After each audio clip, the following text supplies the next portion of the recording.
The year 2020 has been a tumultuous year for humanity as the world is reeling under the COVID-19 pandemic. Interestingly, it was said that the novel coronavirus started in China with the solar eclipse back in December late last year. And with another solar eclipse yesterday, theorists are pointing out that the effects of COVID-19 will be slowly lifted. Good morning, I'm Abhyuday Shrestha, and these are the headlines of the hour. State Affairs Committee endorses the citizenship bill with majority votes despite opposition's objection. Foreign women to be granted naturalized citizenship after 7 years of marriage with Nepalese citizens. 20 new COVID-19 cases detected in the country this morning and 421 cases yesterday, taking the total number of cases to 9,046. Brazil becomes the second country after the U.S. to register more than 50,000 deaths from COVID-19. Infection cases in Brazil crosses 1 million. And Real Madrid climbs to the top of the La Liga with a clinical win over Real Sociedad. Everton holds Liverpool to a goalless draw in EPL. The State Affairs and Good Governance Committee has endorsed the citizenship bill with majority votes. The bill provisions granting naturalized citizenship to foreign women marrying Nepalese citizens only after 7 years of marriage. The bill has been endorsed despite objection from the opposition parties, including the main opposition Nepali Congress. We have more in this report. The citizenship bill was under consideration at the Parliamentary Committee for the past 2 years. The committee members, however, failed to force consensus on the bill during the clause-wise discussions between the ruling Nepal Communist Party and Nepali Congress. The ruling party then unanimously agreed on the provision of granting naturalized citizenship to foreign women marrying Nepali citizens only after 7 years of marriage. Based on the agreement, Chairman of the State Affairs and Good Governance Committee officially lodged the bill at the Parliament. The citizenship bill was endorsed despite the objection from the main opposition Nepali Congress, along with Rashtriya Janata Party and Samajwadi Party. The opposition parties rejected the bill, citing that it violates the constitutional rights. On the contrary, lawmakers of the ruling Nepal Communist Party maintained that the state should not have any fragile provision when it comes to a sensitive issue like citizenship. Home Minister Ram Bahadur Thapa too insisted that the government would abide by the Parliamentary Committee's decision regarding the citizenship bill. As per the endorsed provision, any foreign woman marrying a Nepali man should have permanently stayed in Nepal for at least 7 years to get naturalized citizenship. The Parliamentary Committee has decided that such foreign women would be granted permanent residential permit for 7 years, allowing them to exercise their social and cultural rights during their stay in Nepal. The citizenship bill will now be presented at the full session of the House of Representatives for endorsement. More than 3,200 COVID-19 cases have been detected in Nepal in the past 7 days. A total of 421 new cases were detected yesterday and an additional 20 this morning to take the total number of COVID-19 cases in the country to 9,046. The 20 new cases have been detected in the Gandaki province this morning. Among the new cases, Siangja registered 12 and Nawalparasi East recorded 8 new cases. According to the Health Ministry, 6,800 tests were carried out yesterday through the PCR method, out of which 421 came out positive. Among the 421 infected individuals, majority are from Arghakhanchi district. 74 cases were detected in Arghakhanchi alone yesterday. Likewise, Baglung and Siraha have been enlisted in the list of districts having infected cases past the 100 mark. 52 new cases were detected in Siraha yesterday, while 23 were detected in Baglung. With this, the number of districts with over 100 COVID-19 cases in Nepal has reached 27. Likewise, 25 new cases were detected in Kapilvastu yesterday, 22 in West Nawalparasi, and 20 in Bhutan. Infection has now spread in 75 districts of the country. A person has tested positive for COVID-19 in Mustang for the first time. The only 2 districts without any infection till date are Rasua and Okhaldhunga.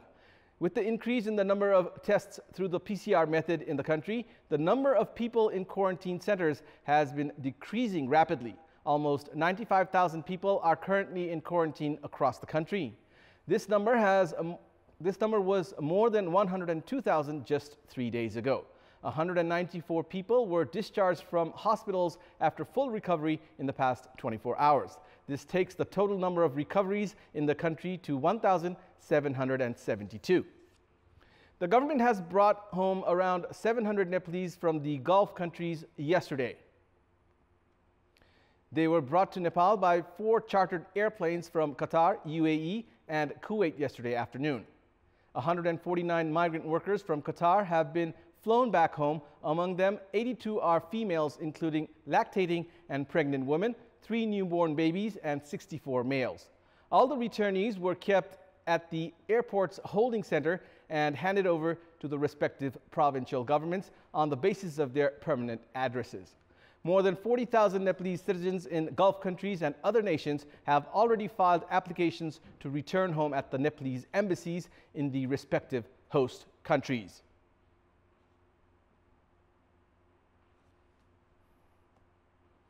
Three more Nepalese citizens living abroad died in the past 1 week due to COVID-19. With this, the total number of deaths of Nepalese nationals abroad has climbed to 130. All the 3 deceased are from Qatar. According to the Non-Nepalese Resident Association NRNA, more than 10,000 Nepalese nationals living abroad have fully recovered from the virus so far.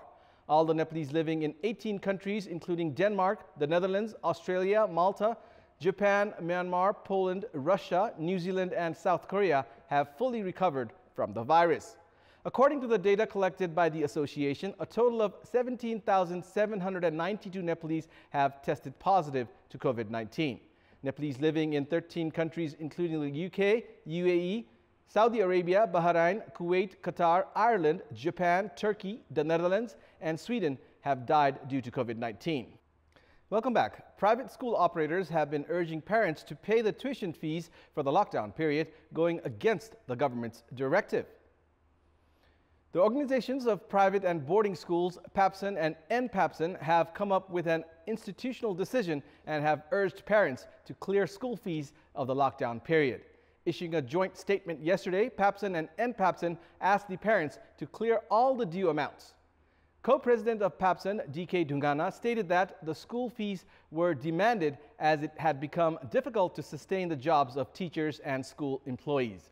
After the lockdown was imposed on 24th of March to contain the spread of COVID-19 in the country, the cabinet meeting held on 29th of March directed schools not to collect fees of the Nepalese calendar month of Chaitra. The government also directed schools not to collect fees for online classes for the months after that. Education Minister Giriraj Mani Pokhrel responded, saying that the unilateral decision taken by the school operators was unjustified. PAPSON and NPAPSON have clearly indicated of collecting fees for the online classes, challenging the government directive. Welcome back. In our Public Voice segment, we had asked the locals of Dhading district what their take was on the government's failure to spend the huge amount of budget set aside for development works. Let's take a look at what they had to say.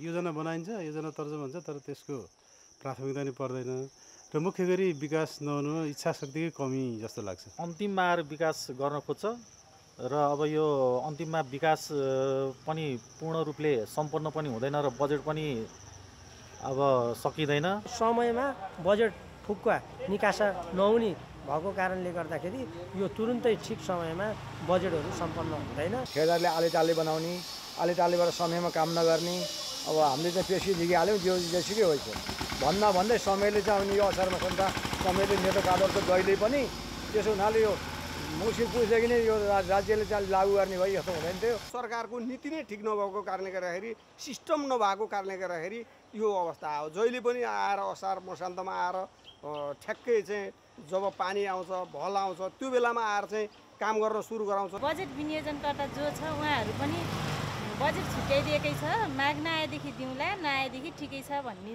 तरिकाले अलि सुस्त रूपमा नै सरकारी संयन्त्र नै अलिकति सुस्त भइरहेको हो कि जस्तो पनि लाग्छ मङ्सिर पुसदेखि काम सुरु हुनुपर्ने तर गएर वैशाखदेखि काम सुरु हुन्छ यो सुरुदेखिकै रोगे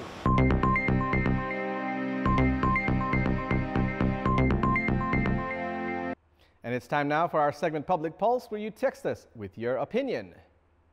Public Pulse. And here's the question. What's your take on private school organizations asking for school fees of the lockdown period? Your options are A, high-handedness, B, plight of guardians, and C, necessity during the crisis. The voting is on. Type NEWS, select your option A, B, or C, and send it to 34001 to share your opinion with us. It's time now for our special segment, Off the Beat.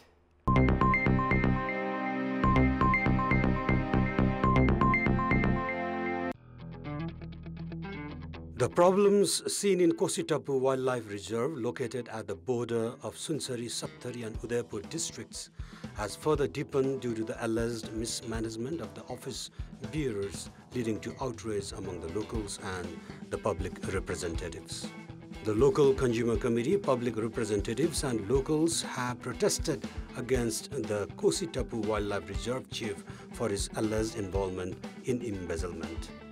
The local level representatives blame the office bearers for the involvement in corruption and for not coordinating with the local levels while implementing the annual budget allocated for wildlife.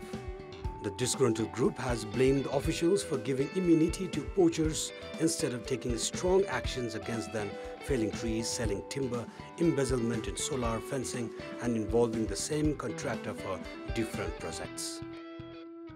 Screening centers to test the pesticide used in imported fruits and vegetables were established in all the 7 provinces in the country. It has now come to the light that the centers can only detect 2 groups of pesticides used out of more than a dozen varieties of insecticides. To add to the ooze, the centers are using outdated testing equipment. The scenario has made fun of the commitment made by the government last year of curbing the import of pesticide-laden fruits and vegetables in Nepal. Some 5 groups of pesticides are in use by farmers in Nepal, while the number of groups in India is over a dozen. Since the testing centers in the country can only detect the use of 2 groups of pesticides, the risk posed by the fruits and vegetables to human health in the country is only understandable. Even the experts at these centers say that the lack of efficiency in detecting the use of pesticides has compelled them to clear these fruits and vegetables as ready for consumption.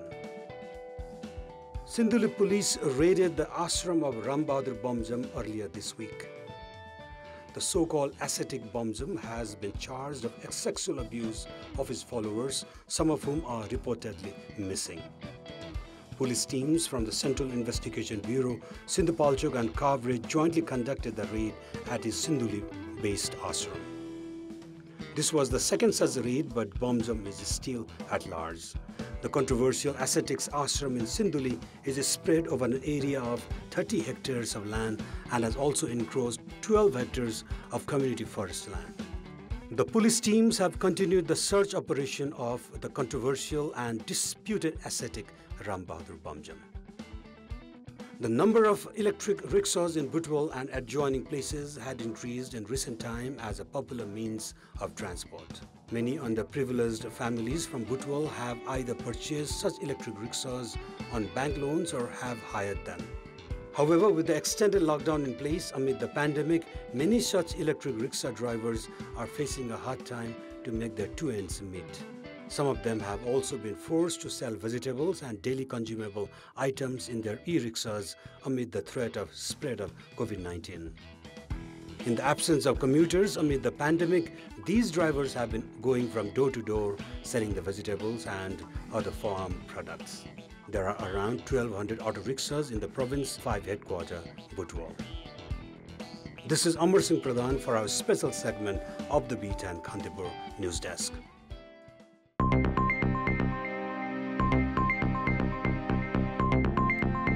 And that's all for the moment. Keep watching Kantipur Television HD for more news and entertainment. Thank you for watching. Have a good day.